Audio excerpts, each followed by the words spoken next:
A common assumption is that all white sugar is derived from sugarcane, but 30% of the world's white sugar supply comes from the sugar beet. While sugarcane grows only in tropical climates, the hardier sugar beet can be cultivated in cooler regions and in poorer soil. It takes about 7 beets to produce a kilogram of sugar. The byproducts of processing, molasses and beet pulp, are used for animal feed. The processing of sugar beets yields various grades of sugar.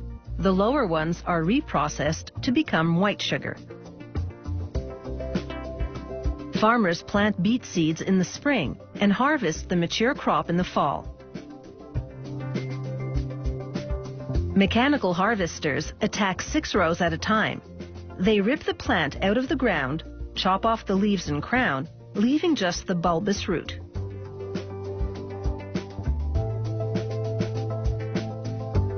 A beetroot typically weighs about 900 grams. 17 to 18% of that is sucrose, which is sugar. A loader transfers the harvested beets into trucks. The loader's sieve removes about 1/3 of the soil along the way.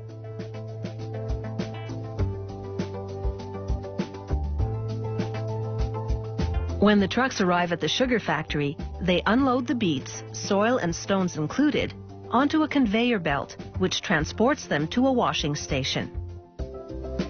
First, they head into a revolving drum, where, under a shower of water, the beets rub against each other, dislodging the soil. The water flow floats the beets, which then exit the drum. The stones stay behind, collected in separator buckets along the edge. A screw conveyor moves the beets to a transfer system, which brings them inside the factory to be processed into sugar.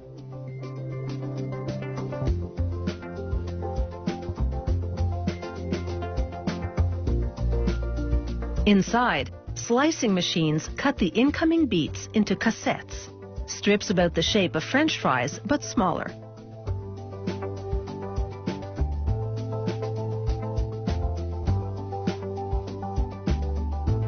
The cassettes travel on a conveyor belt into a large tank of hot water where they soak for a few minutes. This gets their cell membranes to begin opening, clearing the way for the sucrose to exit during the next operation, in which the cassettes are pumped to the bottom of a 20-meter-high extraction tower. A rotating shaft within the tower transports them slowly upward against the downward flow of hot water. This draws out the sucrose, producing a sugary water called raw juice. The next step is to purify this raw juice.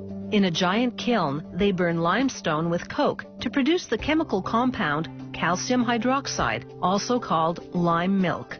They add it in several stages to the raw juice.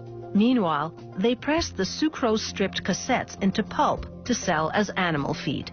They add carbon dioxide to the lime milk and juice mixture. This absorbs 1/3 of the juice's impurities, enabling a filtration system to remove them. The raw juice exits as a golden sugar solution called thin juice. The thin juice then enters a 6-step evaporation process, which reduces it to a thick syrup-like juice.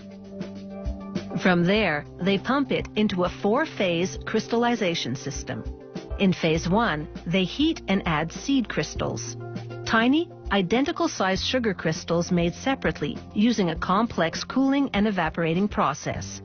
As the water in the juice evaporates, about half the sucrose crystallizes, growing the seed crystals. Then a centrifuge machine separates the crystals, called refined sugar, from the remaining syrup. The syrup goes through this crystallization centrifuge process 3 more times, producing a lesser grade of sugar each time. The factory dissolves and recrystallizes the lowest 2 grades.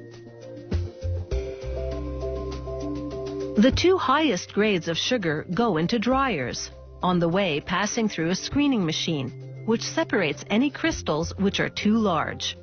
The factory dissolves these crystals, then puts the sugary liquid through the crystallization process again. So in the end, there are 2 grades of beet sugar, which go into silos where they're stored until it's time to package them for sale, as refined sugar and white sugar.